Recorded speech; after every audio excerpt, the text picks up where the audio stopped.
kataratu duta ku cyanzu muri game dutanga umusanzu bivelo ko mpaka na gwanzu kanji crispy mukama you deserve respect maji frere noke reka ntiwatuma ngira shoke mwijyana wangize shaka bintu biba uko bishaka beat ndahogopa Vrasi nkaziruka je unkoraho gataruka sinkururuka ngira nyaruka hima voice hima verse hima punch nigga crush before talk to me nigga brush assume my nigga I'm really harsh icyo utamenye kuri ngira cyari muto yuzaba ukimenya ukinizange fresh si photo singombwa kwigira bamenya sinsangira inyanya n'inyoni ni nayo mpamvu utambona mu ntonganya abarapa bino baranze banazi neza ko impano tutanganya ndakora ibirenga imipaka bahimiziga ihagaze power kera kintu cocote ni power kumbona fresh upanda iminara ndi nyirabyo ntandukanye n'abana babarafu ndi mu gicunge nkubiye fu inkuba ntirazi n'imirabyo po resigo po nturika po ngukome vrasu kuri sapo ti ndumugabo ni butabizo bibaze so mushiki wawe nyemera fu ambona gatamanura kajipo beri nk'umusaza mukoma kajido pa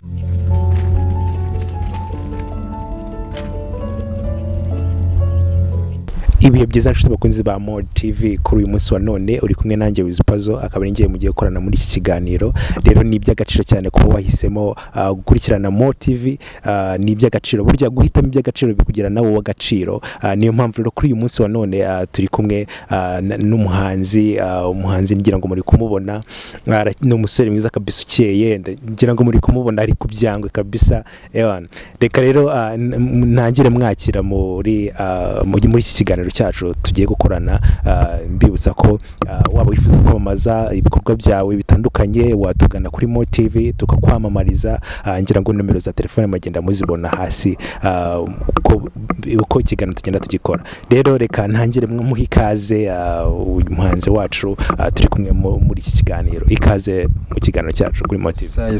Thank you it's your boy Blaise fackla.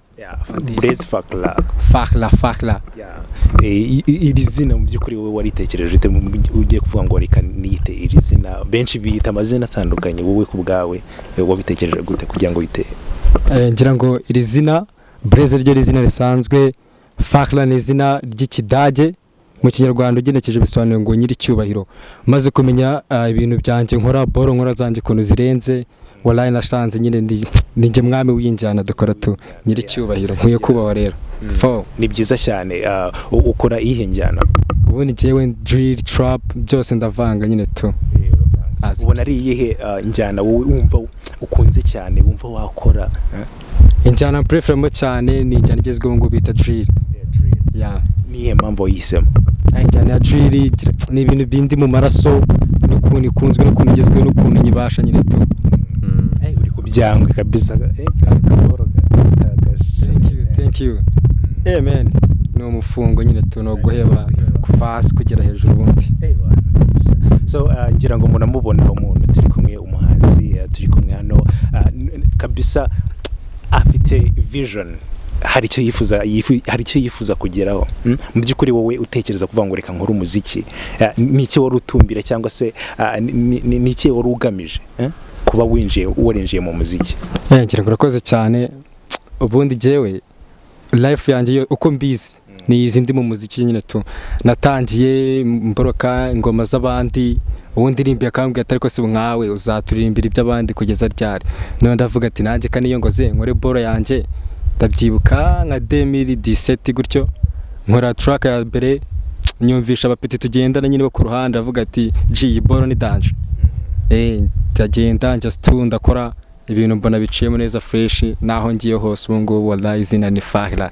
kabisa hari imbogamizi abahanzi bagenda bahura nazo kuri ubu ngubu we nize imbogamizi uhura nazo kuri uyu munsi wa none struggles ni danger muri uyu muziki wangu cyane kugendanye no kwaka collabo umuntu murahura akubwira ati wapi wana nubwo uri type yanjye ariko kuba yakubwira gutyo nago biguca intege kuko ubuza ufokasinze nyine tubuze nibi kuri mu indani ubwawe se utekereza ko ari iki kibatera kuba bakwibyaho kuri ako kageni amen ngira ngo ahari babirengagije aho baturutse kuko buri wese kugira ugera struggle twese duca muri zimwe kuvuga ngo wende yamaze kubona yakagwiriye agafungwa kabonetse ahita avuga ati wapi n'ibipeti nta kintu twavugana ariko nyine ni umwaka umwe cyangwa ibiri agisanga nawe wamusize ahubwo nawe kumubwira ati toka kure. Akenshi rero iyo turebye abahanzi benshi bakora injyana nk'izo ngizo rap drill usanga bamwe bakoresha ibiyobyabwenge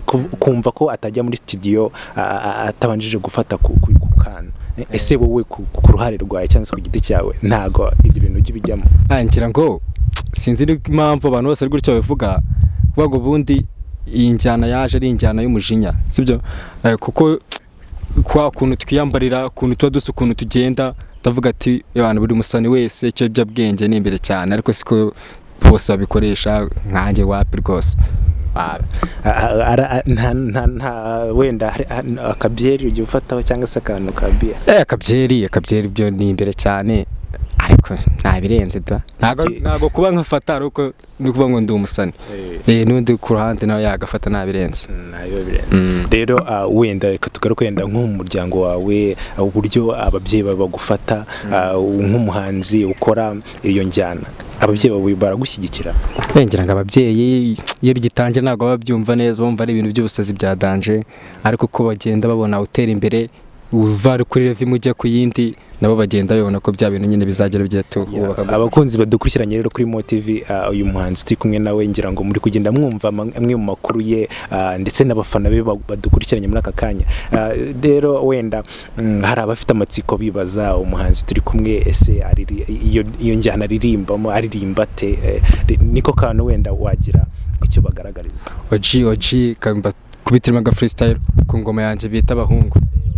Okay, ngo birazwa abahungu ni batanu, gaterate duta ku cyanzu, muri game dutanga umusanzu, bivelo ko mpaka na gwanzu, kanji crispé mukama you deserve respect, maji frere noke, reka ntiwatuma ngira shoke, mwijyana wangize shaka, bintu biba uko bishaka, biti ndahogopa vrasi nkaziruka, unkoraho gataruka, sinkururuka ngira nyaruka, hima voice, hima vrasi, hima punch na nigga crush, before talk to me nigga brush, assume my nigga I'm hash.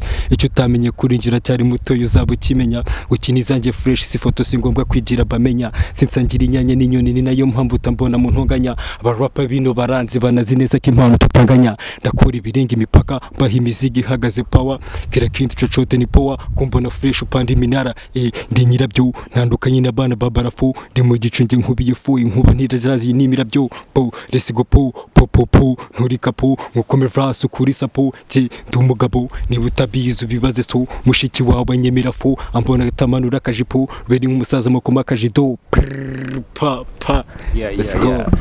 Ngira ngo mwamwumvishe. Ese uburyo iyi ndirimbo niwe wayenakira cyangwa ufite undi mwanditsi ukwandikira? Njyewe ibintu byose ndabyikorera tu, indirimbo ndiyandikira, ikintu nkoresha ni studio gusa, producer ya. Kuri ubu ngubu hari indirimbo waba warakize hanze abantu kugira ngo wenda bamenye ko ufite n'indi muhanzi bajye bayikurikirana?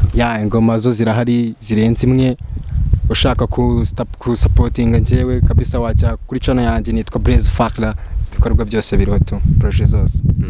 Blaise, wenda tugarutse mu buzima busanzwe, hari abantu ura nabo bijyanye n'uyu muziki, ese nta bantu bajya guca intege bavuga ngo ibyo bintu urimo bivemo, ntabwo ujya uhura nabo?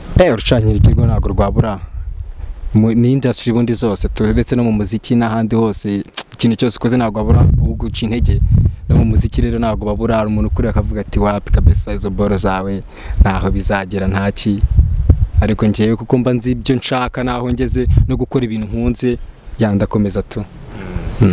Urumva mu myaka iri imbere uteganya ari nihe mishinga uteganyiriza abakunzi bawe?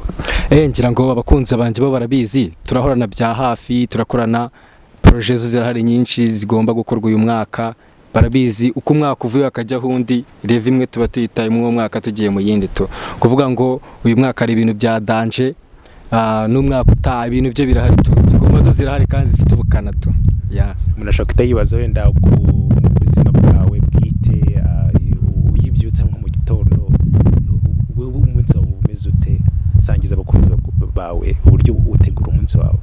Ngira ngo umunsi wanjye nanjye ntago birenze cyane nk'iby'abandi, iyo mbyutse nakadushe, ubundi nibara agacyayi ukagafata aka breakfast nyine, ubundi nkafata nk'isaha imwe cyangwa ebyiri nkandika ubundi nyine ikigoroba amasaha ya nimugoroba nkahuza n'abashuti banjye tugasangira tugahuza ibitekerezo abana n'ibyo ngibyo kabisa nuko umunsi buteye. Ubu ngubu hari wenda ibyo waba uteganya gukora imbere ni iki ubu ngubu uhugiyeho wenda gukora? Ngira ngo ubu ngubu ndi bize cyane ku bintu bijyanye n'amasomo kuko ndi umunyeshuri ndatobora uyu mwaka gatandatu. Ubu ndi bize cyane kubera amasomo n'ikizamini cya leta, ariko nyuma yabyo abana imizigo irahari n'ugusukiranya n'amasasu. Ese wenda kuri bwa buzima bwawe bwite hari umukunzi ugira? Wapi kabisa gikunzi se wapi. Urashaka kwita yibaza umuntu nkawe ungana nkawe ufite imyaka nk'iyo ufite kubaho nta mukunzi urumva byashoboka? Umukunzi ni ibintu biza urumva. Umukunzi ni ibintu biza biterwa n'umwanya nyine tu. Nk'ubu ngubu ukora ko mbari biza cyane nta mwanya namubonera cyane n'ubundi tumbigiyemo twajya dushwana hadaciye kabiri kuko ntiyajya mbona. Ntari uri bize we nta mukunzi wigeze ugira nyine mwigeze mucana byiza? Kuvuga ngo igihe umunsi ntari ndi bize nari nyiri umupeti cyane ubwo umunsi ntari bize mfite imyaka nka 11. Ubwo tuvuge kuva ku myaka 11 kugeza ubu ngubu nta mukunzi wari wigeze kabisa? Ntawe. Murashaka kutebaza ngo wasanga ari ukuntu uri gucerera ibitangazamakuru? Shawapi kabisa nese naguhisha iki bro. Ubu ngubu ariko waba cyangwa se ushakishwa cyangwa ubonye umukunzi byakunda wakunda kujya? Of course kuko nanjye ndi umusore nk'abandi kandi nanjye ngira urukundo nawe nakunda tu. Umva wakunda umukobwa umeze gute? Yujuje iki yaba asabwa kugira ngo umwemerere ko mwakora? Wobwa bana agomba kuba ari umukobwa mwiza nyine tu. Umukobwa mwiza w'umutima, nta kindi kigendera umukobwa mwiza nyine nawe urebe ukavuga ngo ni mwiza. Kuri wowe nakubonye ufite ibyangwe wambara neza, kuri wowe umuntu ahita kubaza ngo iyo umuntu yambaye neza wihisemo kwambara ugendera kuki? Wowe kuvuga ngo ngende wa muntu utajya wikomplika ku myambarire. Ikintu cyose mbonye ndambara nyine kuko zimwe mu ndwara ndwaye, indwara yo kuberwa niyo ya mbere. Njye nambara ibyo mbonye byose ndiyambarira. Rero biriya ni iby'agaciro kuba turi gukorana iki kiganiro. Tuba tugamije kugira ngo tuzamure impano zanyu, mugire aho mugera, muva aho muva mukagera kure binyuze kuri Mo TV. So niki wavuga cyangwa se wavuga kuri Mo TV muri aka kanya? Mo TV n'abantu badanje wallahi turabashimira support yanyu. Muradufasha buri gihe, mutuvana hamwe mukagera ndi mutugeza wallahi na tutabiciye no ku ruhande. Buri musana wese wenda bakeneye itangazamakuru kugeragera hanagera kuko nk'ibi biboro biba bizarebwa n'abantu benshi.